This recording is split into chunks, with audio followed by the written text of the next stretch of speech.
Assalomu alaykum aziz kuzatuvchilar. Bugun sizlar bilan 6-darsimizni o'tamiz.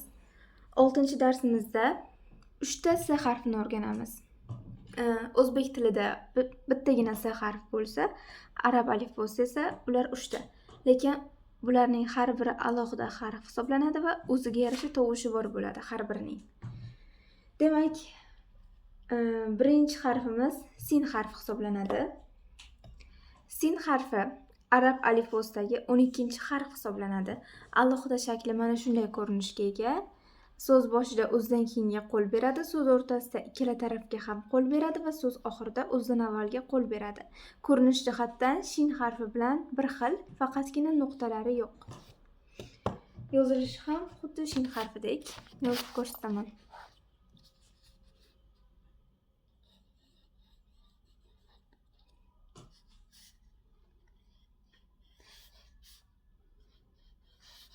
Bu alohida shakli.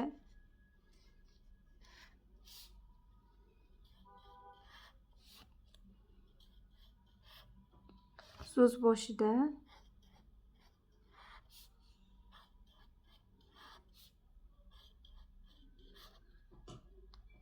so'z o'rtasida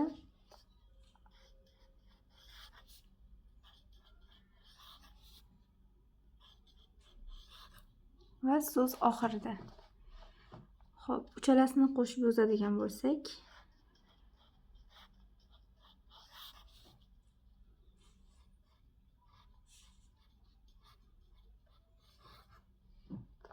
mana shunday ko'rinishda bo'ladi. Yaxshi, yozilishi menimcha tushunarli bo'ldi. Xo'p, ana endi sin harfiga oid yangi so'zlar bilan tanishamiz. Xo'p, o'qib beraman. Baliq so'zi arab tilida samaku. Bu yoqda m harfi boshqacha xatda yozilgan. Menimcha buni o'qiy olasiz. Mim harfini o'tganimizda o'rganganmiz chunki. Ot arab tilida farosu, yo'l maslaku, o'zbek tiliga ham kirib kelgan bu so'z. Turar joy maskanu, bu ham o'zbek tilida bor. Isrof qiluvchi musrifu, kunjut simsimu. Yana bir marta o'qiyman. Baliq samaku, ot farosu, yo'l maslaku, turar joy maskanu, isrof qiluvchi musrifu, kunjut simsimu. E'tibor bergan bo'lsangiz, arab tilida o'rganayotgan so'zlarimizning juda ham ko'pchiligi zamma bilan, ya'ni u bilan tugayapti. Lekin buni u bilan tugatib aytishimiz shart emas. Ustida zammasi bo'lsa ham sukun bilan tugatib qo'yishingiz mumkin.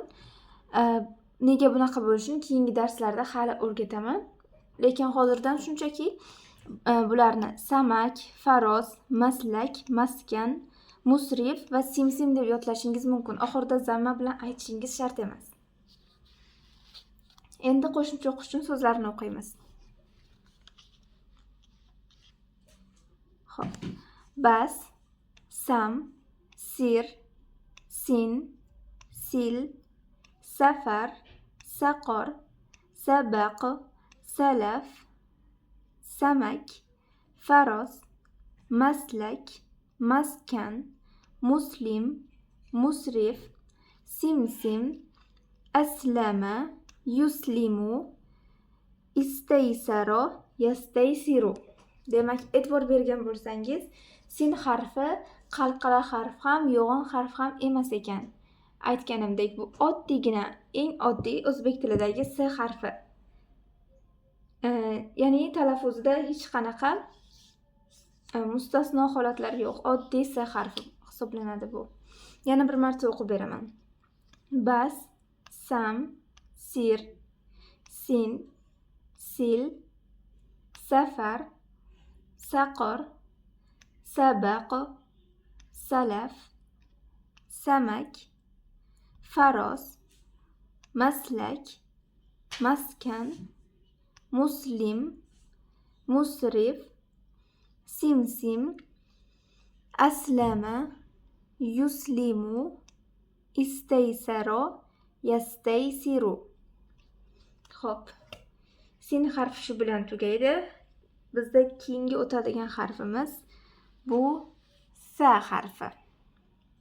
Ya'ni e'tibor berganingizdek, bu harf soqovcha talaffuz qilinadi. Ya'ni sa deb emas, sa deb talaffuz qilinadi. Mana ki talaffuzni yozib qo'ygan. Bu harf til uchi va yuqori old tishlarning uchidan chiqadi. Ya'ni tilingizni yuqori old tishlaringizni orqasiga tekizdirib turib aytasiz. Sa deb. Yozilishiga kelsak, alohida shakli mana bunday ko'rinishda bo'ladi. So'z boshida o'zidan keyingi harfga qo'l beradi. So'z o'rtasida ikkala harfga ham qo'l beradi, ikkala tarafga va so'z oxirida o'zidan oldinga qo'l beradi. Xo'p, ko'rinishi sizlarga qaysidir harfni eslatmayaptimi? Ha, bu ba va ta harflari bilan bir xil ko'rinishdagi harf hisoblanadi. Faqat baning pastida bitta nuqtasi, taning tepasida ikkita nuqtasi bor edi. Sada esa tepasida 3 ta nuqtasi bor. Ya harfi ham shunaqa bo'ladi o'zi. So'z boshi va so'z o'rtasidagi ko'rinishlari bir xil bo'ladi va faqat alohida shakli va so'z oxiridagi shakli farq qiladi. Demak, bu ba va ta harflari bilan ko'rinishi hattan bir xil ekan. Adashtirib yubormaymiz. Buni tepasida 3 ta nuqtasi bor. Endi avval sa harfini yozib ko'rsataman, keyin yangi so'zlar va qo'shimcha o'qishim so'zlar bilan tanishamiz.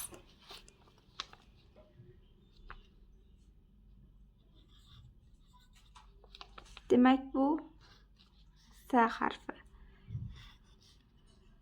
Alohida shakli.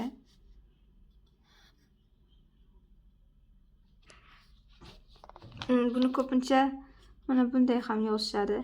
Ya'ni ingliz tilini agar bilsangiz, th ingliz tilida s deb o'qiladi. Shuning uchun ko'p hollarda mana shunday yoziladi sa harfi. Xuddi o'sha ingliz tilidagi th qanday talaffuz qilinsa, bu ham shunday talaffuz qilinadi.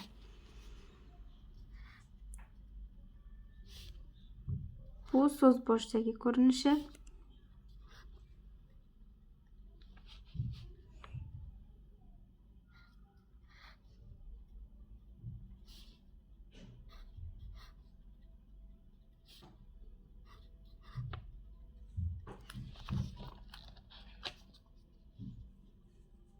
Bunisi so'z o'rtasidagi ko'rinishi.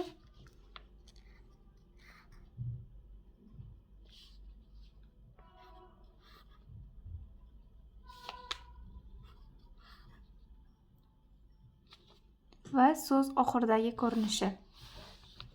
Yozilishi juda ham oson, xuddi ba va ta harflaridek.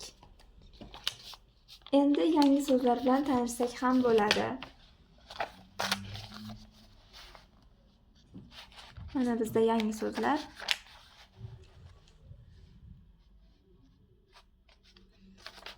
Xo'p, yangi so'zlarimiz ham darslarimiz o'tib borgan sari ko'payib boryapti, sezayotgan bo'lsangiz. Demak, meva so'zi arab tilida samaru bo'lar ekan. Bu so'z o'zbek tilida ham kirib kelgan. Ya'ni samar degan so'z natija degan ma'noni bildiradi. Demak, arab tilidan kelgan ekan. Pul samanu, buqa savuru, kiyim savbu, ko'paytirdi u o'g'il bola aksaro, ko'paytiradi ko'paytiryapti u o'g'il bola yuksiru. Yana bir marta o'qiyman. Meva samaru, pul samanu, buqa savuru, kiyim savbu, ko'paytirdi u o'g'il bola aksaro, ko'paytiradi ko'paytiryapti u o'g'il bola yuksiru. Buni talaffuzini chiqarish unchalik qiyin emas, to'g'ri. Boshqa harflarga nisbatan ancha oson. Lekin shunday bo'lsa ham buni talaffuzini mashq qilishingiz va aynan sa harfini sa deb talaffuz qilishni eslab qolishingiz kerak. Buni adashib sa deb talaffuz qilishingiz mumkin emas.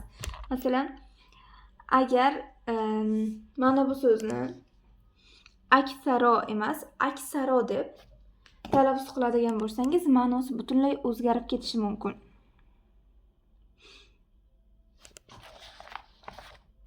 Shuning uchun to'g'ri talaffuz qilishingiz juda ham ko'p narsani hal qiladi.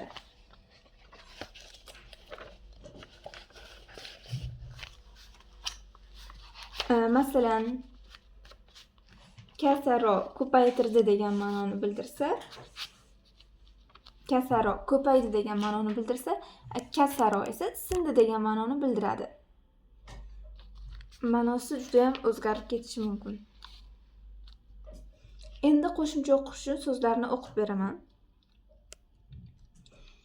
Bas, siba, sam, sin, samar, saman, savuru, saubu, saibu, mislu, muslu, masal, kawsar, aksaro, yuksiru, asbata, yusbitu, istaksaro, yastaksiru, istasqola, yastasqilu.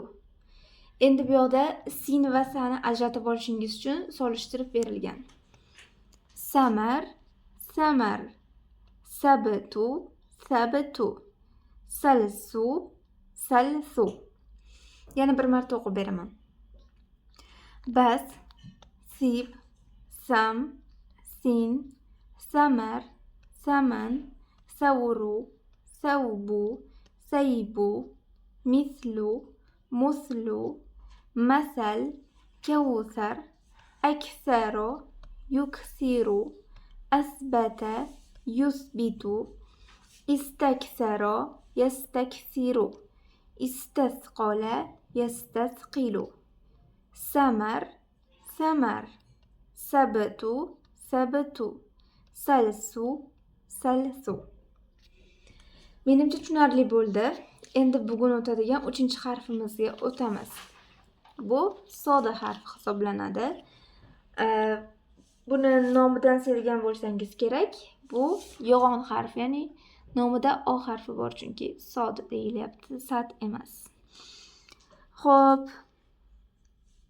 sod harfi arab tilidagi, arab alifbosidagi 14-harf hisoblanadi.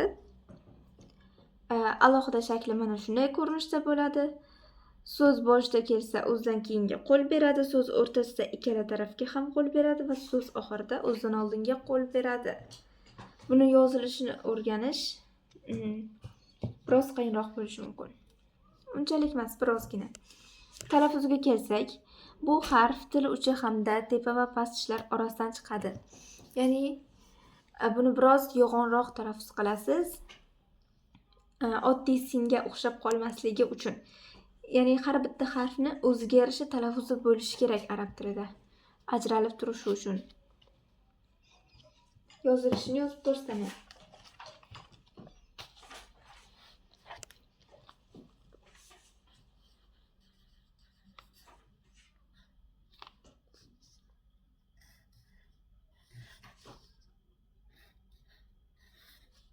Bu alohida shakli. Demak, birinchi mana bu yoqdan olib kelib, keyin bunday qilib yozib olasiz. Mana strelka bo'yicha ham ko'rsatilgan. Xo'p, so'z boshidagi holati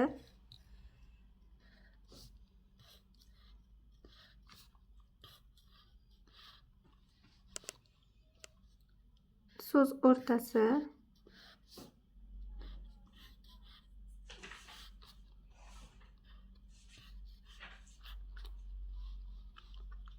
va so'z oxiri. Men bu chiziqni qo'shib olib kelsangiz ham bo'ladi. O'zingizga qulay qilib yozasiz. Menga shunaqasi qulay. Qo'shmasdan olib kelish qulayroq menga.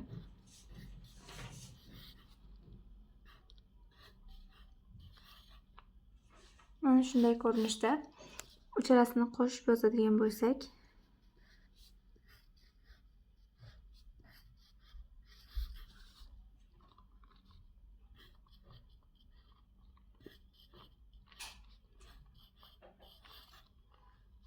mana shunday ko'rinishda bo'ladi.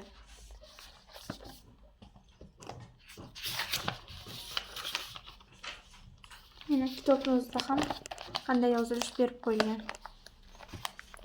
Kitob o'zingizda bor bo'lsa, husn xatini yozishingiz mumkin buni. Endi yangi so'zlar bilan tanishamiz. Xo'p, sifatla sen o'g'il bola. Bitta o'g'il bolaga nisbatan buyruq fe'l shakli arab tilida sif.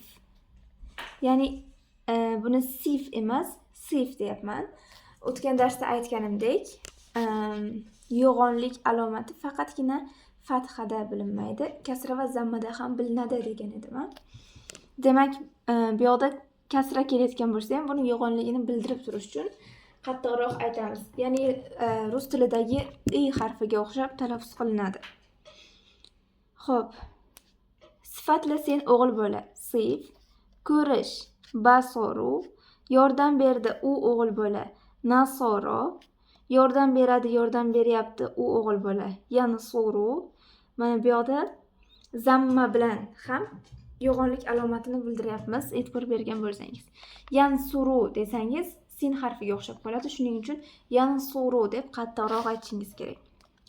Safar, safaru, bu yoqda esa oddiy sin kelyapti. Qilich, sayfu, yoz, soyfu. Oddiy silik harflarni talaffuzdagi farqini anglab olishingiz uchun bergan. Demak, sayfu bo'ladigan bo'lsa qilich bo'lar ekan, soyfu bo'ladigan bo'lsa yoz bo'lar ekan. Bu 4 fasldan biri. Buyruq fe'l shakli emas, yoz fasli. Yana bir marta o'qiyman. Sifatla sen o'g'il bola. Sif. Ko'rish. Basoru. Yordam berdi u o'g'il bola. Nasoro. Yordam beradi u o'g'il bola. Yansuru. Safar. Safaru. Qilich. Sayfu. Yoz fasli. Soyfu. Ana endi qo'shimcha o'qish uchun so'zlarni o'qiymiz. Sum. Sif. Fas. Sorof. Sobar. Basor. Qosoba. Nasoro. Yansuru. Istabsoro. Yastabsiru. Bu yoqda solishtirish uchun bergan. Sin harfi bilan. Safar, sofar. Sayfu, soyfu. Intasaba, intasoba. Sod harfi uchun qo'shimcha o'qishni so'zlar ancha kam ekan. Yana bir marta o'qib beraman. Sum, sif, fas, sorof, sobar, basor, qosoba, nasoro, yansuru, istabsoro, yastabsiru. Safar, sofar. Sayfu, soyfu. Intasaba, intasoba. Xo'p. Shu bilan bugungi darsimiz tugadi. Darsdan umumiy xulosa qiladigan bo'lsak, bugun sin, sa va sod harflarini o'rgandik. Uyga vazifa esa har bitta harf uchun berilgan yangi so'zlarni yodlaysiz. Qo'shimcha o'qishni so'zlarini kamida 5-10 marta o'qiysiz va har bitta harfni husni xatini yozasiz. Shu bilan darsimiz tugadi. E'tiboringiz uchun rahmat.